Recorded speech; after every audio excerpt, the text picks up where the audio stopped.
Très chers amis, Shabbat Shalom, cette semaine nous lirons à Paris, en France et partout dans le monde, sauf en Israël, peut-être encore quelques rares endroits où nous lirons la paracha Émor. En Eretz Israël, c'est la paracha de Béhar qui va être lue. Ici, ce sera Émor.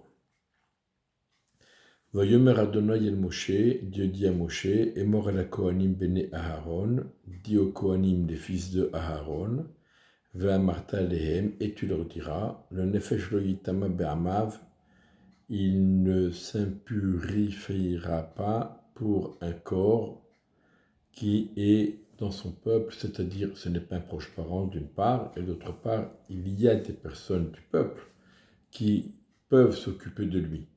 Ce n'est pas un mort abandonné, met mitzvah. Nous savons qu'un met mitzvah, il passe avant tout. Si quelqu'un trouve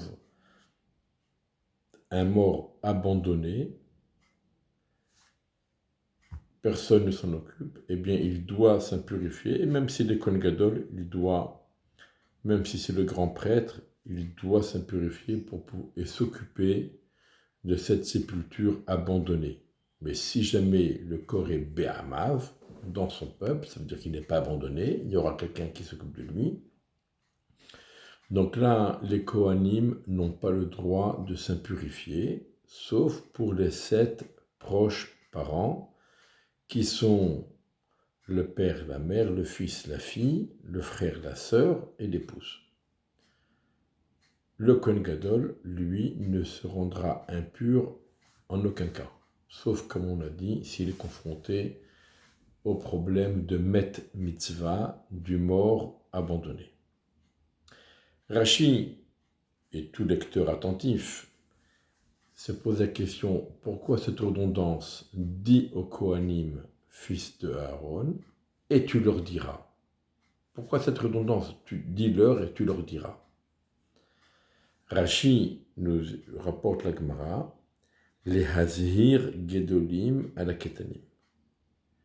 Il y a 2 choses. Premièrement, il faut dire au Kohanim de ne pas se rendre impur, mais il faut aussi dire au Kohanim de faire attention que même les enfants ne se rendent pas impurs. Les Hazir Gedolim à la Ketanim. Mettre en garde les adultes par rapport aux enfants. On doit faire attention que même les enfants Kohanim ne se rendent pas impurs. Et on peut se poser la question, alors aujourd'hui je me rappelle mes sources, je vais donc les partager avec vous, enfin les sources premières. Donc cette partie que je vous dis maintenant, je l'ai écoutée du Rav David Yosef, Shnita, le fils de Rav Ovadia Yosef, et donc le frère de Rav Yitzhak Yosef, le Rishon LeZion. Il dit pourquoi dans cette mitzvah en particulier, les adultes doivent faire attention aux enfants. Toutes les autres mitzvot, il n'y a pas d'obligation. Si un enfant fait une bêtise, on n'est pas tenu, entre guillemets, à lui sauter dessus pour l'en empêcher. Là, la Torah nous dit, les Kohanim adultes doivent mettre en garde les enfants. Pourquoi? Par rapport à cette mitzvah en particulier, il faut une attention particulière des adultes pour les enfants. Alors il donne l'explication suivante. C'était une question de chinour, d'éducation. Pourquoi? S'occuper, participer à accompagner un cortège. Quelqu'un est mort, on l'accompagne, on s'occupe de lui, c'est normal, c'est une grande mitzvah. Shlomo Ameler dit, mieux vaut aller là où il y a un deuil, plutôt que d'aller là où on danse pour une simcha. Le deuil est prioritaire par rapport à la simcha, parce qu'on doit manifester son empathie, sa présence, le respect, la considération pour la personne qui est décédée et pour sa famille. Et donc, c'est une très grande mitzvah, tout le monde le sait, de participer à la levaya, à accompagner le mort. Or, les Kohanim n'ont pas le droit, comme on vient de le voir dans la paracha, ils n'ont pas le droit de participer activement, en tout cas, si ce n'est de loin, au cortège funéraire. Et là, les enfants, ils peuvent se poser la question, pourquoi? Ou c'est une mitzvah, ou ce n'est pas une mitzvah. Si c'est une mitzvah pour tout le monde. Si ce n'est pas une mitzvah, alors c'est pour personne. Pourquoi mon père ne participe pas? Pourquoi il m'interdit de participer? Est-ce que par hasard il déteste la personne qui est morte? Est-ce qu'il a des histoires avec sa famille? Et donc là, on pourrait être confronté à un problème de chinour vis-à-vis des enfants qui ne vont pas comprendre cette attitude. C'est pour cela que la Torah nous dit « Emor el Kohanim va martalehem » dit aux Kohanim, les fils de Aaron, d'expliquer à leurs enfants pourquoi eux, adultes et enfants, pourquoi les Kohanim doivent s'abstenir de cette mitzvah. Ce qui est une mitzvah extraordinaire pour tout le monde, c'est la mitzvah de chesed, de la bonté, de la bienveillance. Pour eux, Kohanim, qui doivent être consacrés au service d'Hachem au Beth Amikdash, cette mitzvah devient un interdit. Voilà. Donc, ici, il y a un premier point par rapport au chinour, à l'éducation, que les enfants comprennent ce qui se passe, et pas qu'ils pensent, et ne pas laisser les enfants penser n'importe quoi, mal comprendre, mais au contraire, leur expliquer pour qu'il y ait une meilleure compréhension de la chose et qu'il n'y ait donc pas d'erreur. Ça, c'est une première explication. Une deuxième explication sur la redondance et mort à la Kohanim ben Aaron ve'amarta lehem, dit aux Kohanim, fils de Aaron, et tu leur diras. J'ai entendu une très belle explication de mon très cher ami le Rav Ariel Messas, qui me l'a rapporté au nom du livre Memenuchot de Rabbi Amalach, Rabbi Raphaël Berdugo, Zecher Tzadik Kadosh Livracha. Et donc, il dit comme ça, et mort la Kohanim, dit au Kohanim, Bene Aharon, n'oubliez pas que vous êtes les fils de Aharon, en lignée directe de Aaron à Cohen.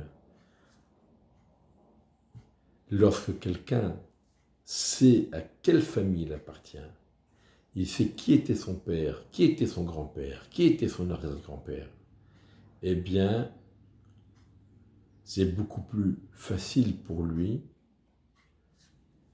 de maintenir le niveau et de ne pas se laisser aller après son Yetzer Hara, son penchant vers le mal.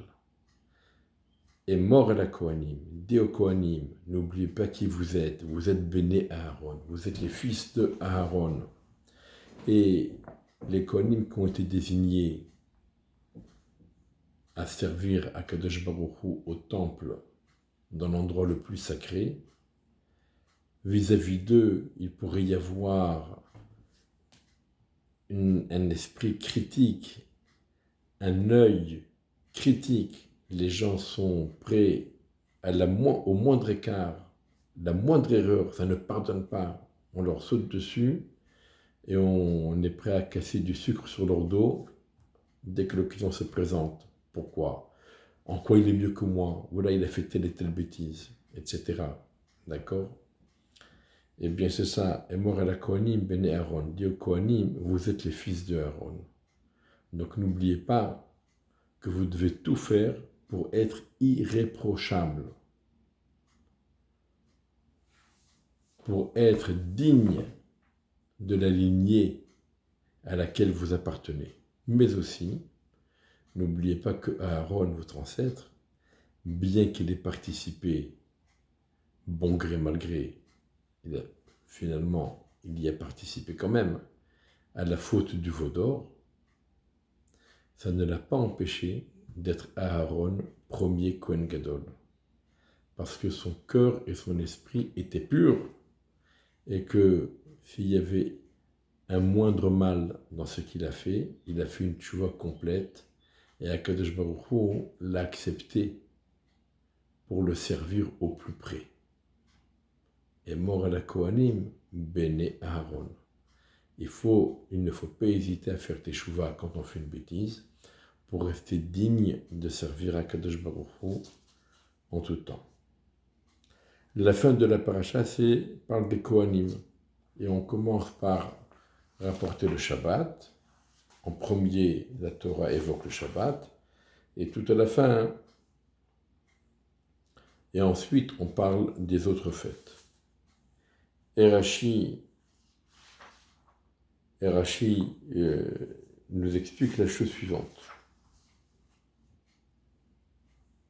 Parce que c'est marqué à plusieurs reprises, et les moadé Adonai Mikrei Kodesh.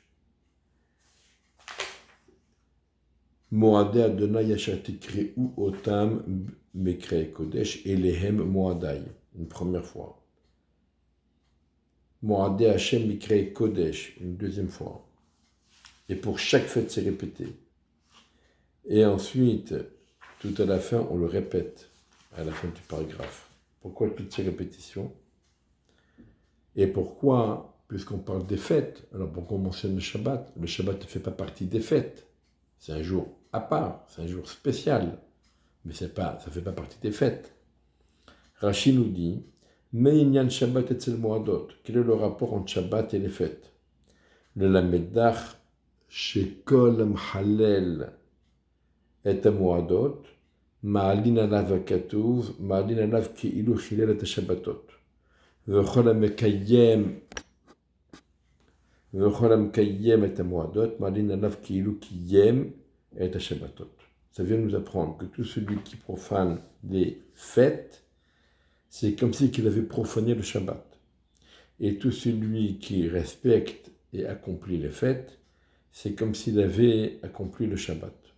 Et la question se pose, où il accomplit le Shabbat, ou il ne l'a pas accompli. En quoi le fait de respecter les fêtes, c'est comme si on a accompli le Shabbat. Et il l'a accompli ou il ne l'a pas accompli? Qu'est-ce qu'il a fait? Et s'il avait profané les fêtes, c'est comme s'il avait profané le Shabbat. Qu'est-ce que ça veut dire? Est-ce qu'il a profané le Shabbat ou il n'a pas profané le Shabbat? Quel est le rapport? Et donc les commentaires s'intéresse sur cette question, et ça vient nous dire une chose suivante, la chose suivante. Shabbat, c'est Akadosh Baruch Hu qui a fixé le Shabbat. Impossible de déplacer le Shabbat à un autre jour. Par contre, les fêtes, Akadosh Baruch Hu, il a désigné le Sanhédrin, qui lui décide du moment des fêtes. Et des fois, le Sanhédrin, pour des raisons comme Rashi le rapporte lui-même, juste dans le passage d'avant, le Sanhédrin peut déplacer le calendrier et rajouter un mois, ou bien rajouter un jour, selon les cas. Donc, la Kedusha du Shabbat dépend directement d'Akadosh Baruch Hu. Et la Kedusha des fêtes dépend en direct du Sanhédrin. Et la Torah vient nous dire, attention, faites très attention à ce que le Sanhédrin fixe et établit.